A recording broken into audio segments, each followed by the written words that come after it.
त्रेतायुग में एक बार बारिश के अभाव से अकाल पड़ा। तब कौशिक मुनि परिवार के लालन पालन के लिए अपना गृहस्थान छोड़कर अन्यत्र जाने के लिए अपनी पत्नी और पुत्रों के साथ चल दिए। फिर भी परिवार का भरण पोषण कठिन होने पर दुखी होकर उन्होंने अपने एक पुत्र को बीच राह में ही छोड़ दिया। वह बालक भूख प्यास से रोने लगा। तभी उसने कुछ ही दूरी पर एक पीपल का वृक्ष और जल का कुंड देखा। उसने भूख शांत करने के लिए पीपल के पत्तों को खाया और कुंड का जल पीकर अपनी प्यास बुझाई। वह बालक प्रतिदिन इसी तरह पत्ते और पानी पीकर और तपस्या कर समय गुजारने लगा। तभी एक दिन वहां देवर्षि नारद पहुंचे। बालक ने उनको नमन किया। नारद मुनि विपरीत दशा में बालक की विनम्रता देखकर खुश हुए। उन्होंने तुरंत बालक का यथोचित संस्कार कर वेदों की शिक्षा दी। उन्होंने उसे ओम नमो भगवते वासुदेवाय की मंत्र दीक्षा भी दी। वह बालक नित्य भगवान विष्णु के मंत्र का जप कर तप करने लगा। नारद मुनि उस बालक के साथ ही रहे। बालक की तपस्या से भगवान विष्णु प्रसन्न हुए। भगवान विष्णु ने प्रकट होकर बालक से वर मांगने को कहा। बालक ने भगवत भक्ति का वर मांगा। तब भगवान विष्णु ने बालक को योग और ज्ञान की शिक्षा दी, जिससे वह परम ज्ञानी महर्षि बन गया। एक दिन बालक के मन में जिज्ञासा पैदा हुई।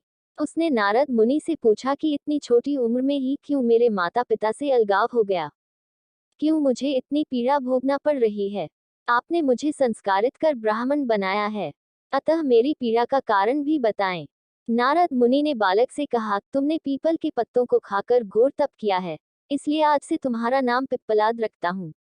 जहाँ तक तुम्हारे कष्टों की बात है, तो उसका कारण शनि ग्रह है, जिसके अहंकार वश धीमी चाल के कारण तुम्हारे साथ ही पूरा जगत भी अकाल की पीड़ा भोग रहा है।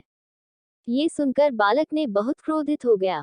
उसने आवेशित होकर जैसे ही आकाश में विचरण कर रहे शनि को देखा, तब शनि ग्रह बालक पिप्पलाद के तेजोबल से जमीन पर एक पर्वत पर आ गिरा, जिससे वह अपंग हो गया।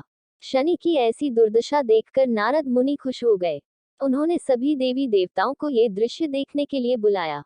तब वहां पर ब्रह्मदेव सहित अन्य देवों ने आकर बालक पिप्पलाद के आवेश को शांत कर कहा कि नारद मुनि द्वारा रखा गया तुम्हारा नाम श्रेष्ठ है और आज से तुम पूरे जगत में इसी नाम से प्रसिद्ध होगे।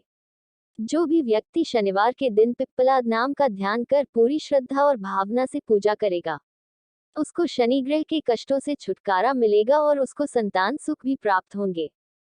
ब्रह्मदेव ने साथ ही पिप्पलाद मुनि को शनिग्रह की शांति के लिए उनकी पूजा और व्रत का विधान बताकर कहा कि तुम धराशायी हुए शनि को अपने स्थान पर प्रतिष्ठित कर दो, क्योंकि वह निर्दोष हैं। पिप्पलाद मुनि ने भी ब्रह्मदेव के आदेश का पालन किया और उनसे शनिश्चर व्रत विधि जानकर जगत को शनि ग्रह की शांति का मार्ग बताया। इसीलिए शनि ग्रह की शांति के लिए शनिवार के दिन पीपल के वृक्ष के साथ ही शनिदेव की पूजन की परंपरा है।